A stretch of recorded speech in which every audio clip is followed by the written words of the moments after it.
Lula e Trump.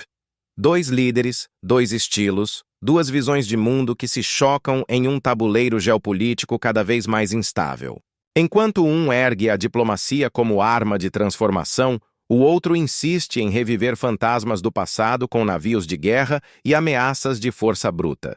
O contraste entre esses dois homens é o ponto de partida para entender não apenas a disputa imediata que assombra a América Latina, mas também o destino de toda uma região que, por séculos, foi tratada como quintal e agora começa a se afirmar como protagonista.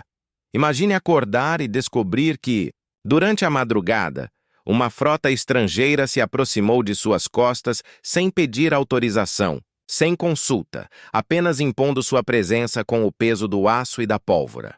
Foi exatamente isso que Donald Trump ordenou quando enviou forças navais e aéreas dos Estados Unidos para o sul do Caribe. Apresentou a operação como uma cruzada contra o narcotráfico, mas ninguém em Brasília acreditou nessa versão conveniente. Para o governo de Luiz Inácio Lula da Silva, aquilo era mais do que um gesto de rotina. Era uma demonstração de força com potencial de alterar o equilíbrio em toda a América Latina. A reação não tardou. Os assessores de Lula manifestaram preocupação, não apenas pelo risco imediato de incidentes, mas pelo precedente que se abria. Uma frota estrangeira armada até os dentes navegando em águas latino-americanas sempre é um sinal de alerta. A história mostra que esse tipo de movimentação nunca termina bem. Não era paranoia, era memória. Destroyers, aviões P-8 Poseidon, submarinos nucleares. Tudo isso deslocado em um momento em que a região fortalecia seus laços com a China e diminuía sua dependência dos Estados Unidos. Coincidência? Claro que não. Enquanto Maduro, na Venezuela, respondia com ameaças duras, alertando que os imperialistas não ousassem atacar sob risco de consequências catastróficas, Lula e sua equipe optaram por outra rota. Serenidade estratégica. Diplomacia firme. Nada de gritos, nada de provocações, mas também nada de submissão. Esse contraste entre a beligerância de Caracas e a calma calculada de Brasília mostrava duas formas diferentes de enfrentar a mesma ameaça. Onde Maduro ergue o tom, Lula ergue pontes. Onde Trump envia navios de guerra, Lula envia embaixadores. A linguagem usada por Washington era reveladora. Falaram em enfrentar ameaças narcoterroristas designadas na região. Designadas por quem? Pelos próprios Estados Unidos, que se colocavam como juízes, policiais e carrascos de um continente inteiro. Era a velha retórica pintada de novidade. O mesmo refrão que a América Latina conhece há décadas. Estamos aqui para ajudar. É temporário. É para combater ameaças. No fim, sempre o mesmo resultado. Governos desestabilizados. Economias arruinadas. Povos humilhados. Trump elevou a recompensa pela captura de Nicolás Maduro para 50 milhões de dólares, como se estivesse em um faroeste. A diplomacia transformada em caça às bruxas. E diante disso, a resposta de Lula era clara.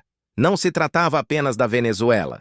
Tratava-se de toda a América Latina, de cada país que ousasse trilhar um caminho independente. O verdadeiro alvo não era Caracas, mas qualquer sinal de autonomia. E o que assusta Washington não é o narcotráfico.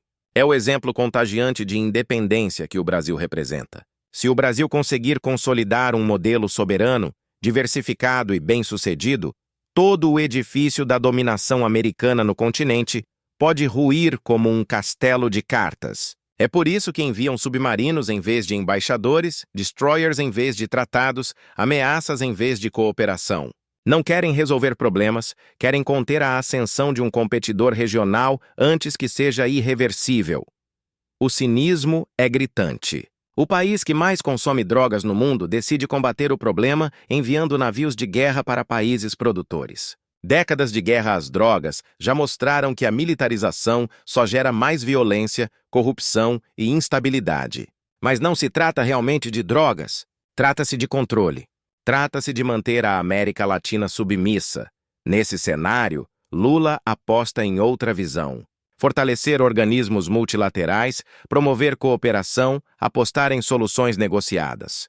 Cada acordo com a China, cada projeto com países africanos ou asiáticos, Cada gesto de solidariedade regional é um passo rumo a um futuro em que o continente já não dependa das imposições de Washington. Mas para entender a profundidade desse embate, é preciso olhar para trás, porque Trump pode acreditar que sua estratégia é novidade, mas a verdade é que nada disso é novo. O manual do imperialismo já foi usado repetidas vezes e cada cicatriz ainda pulsa na memória da região.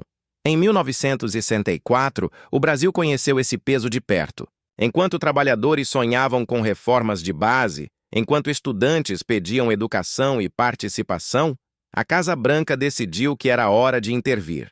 Com apoio financeiro, logístico e estratégico dos Estados Unidos, veio o golpe militar que mergulhou o país em 2 décadas de ditadura. Tortura, censura, desaparecimentos, tudo em nome da democracia. Lula conhece essa história na pele. Viveu a ditadura, viu amigos perseguidos, enfrentou a repressão.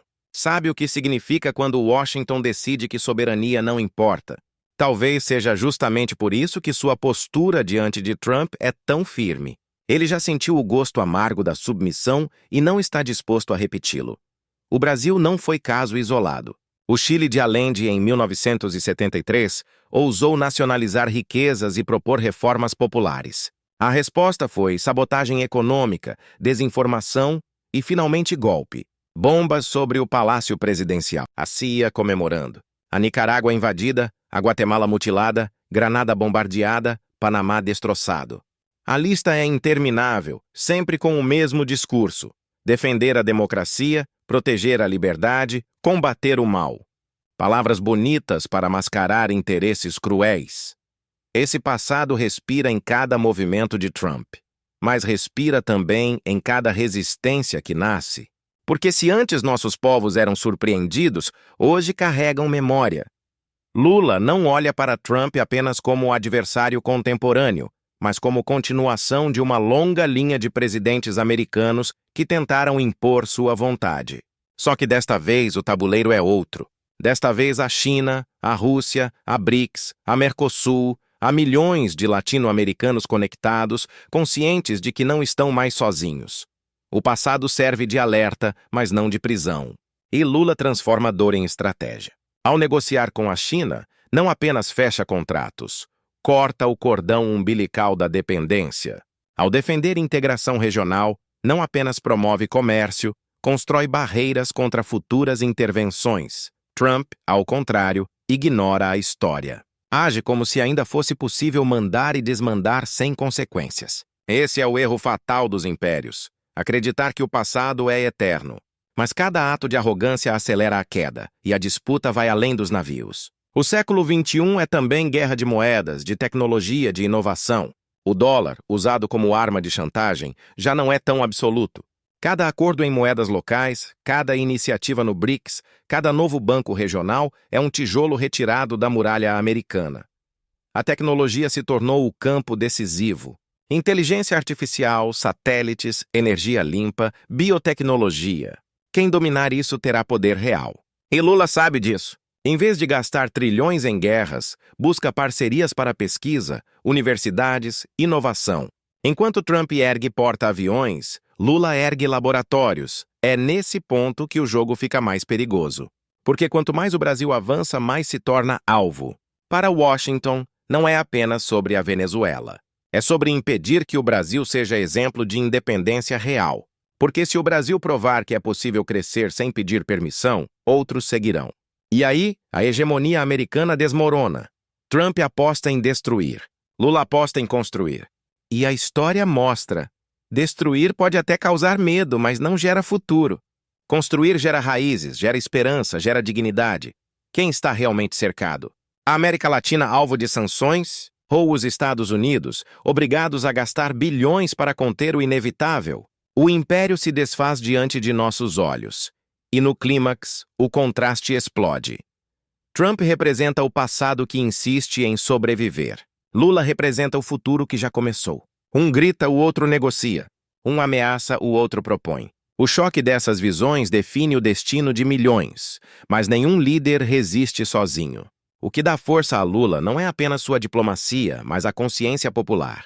O que enfraquece Trump não é apenas a decadência do império, mas a resistência crescente dos povos que já não aceitam ser peças descartáveis. Trump esquece que destruir não é vencer. Lula sabe que construir é o único caminho para a vitória real. Quando a história registrar este momento, não serão os porta-aviões o símbolo, mas os acordos, as alianças, as pontes erguidas. O império ruge, mas o Brasil constrói. O império ameaça, mas a América Latina resiste. O império tenta impor silêncio, mas nossa voz ecoa. E é aqui que você entra. Porque essa luta não é apenas de Lula contra Trump, do Brasil contra os Estados Unidos. É a luta de cada cidadão que se recusa a aceitar submissão. É a luta de cada voz que decide compartilhar, comentar e espalhar consciência. Você acredita que a América Latina já deixou de ser quintal e assumiu o protagonismo? Ou acha que o império ainda terá forças para impor sua vontade? Deixe sua resposta nos comentários. Inscreva-se no canal. Ative as notificações. Compartilhe esta mensagem. Porque a consciência é a arma mais poderosa que temos. Lula pode não ter porta-aviões, mas tem convicção. Trump pode ter navios de guerra, mas não tem futuro. E no fim, é sempre o futuro que vence. Viva o Brasil soberano! Viva a América Latina unida! E abaixo o imperialismo decadente.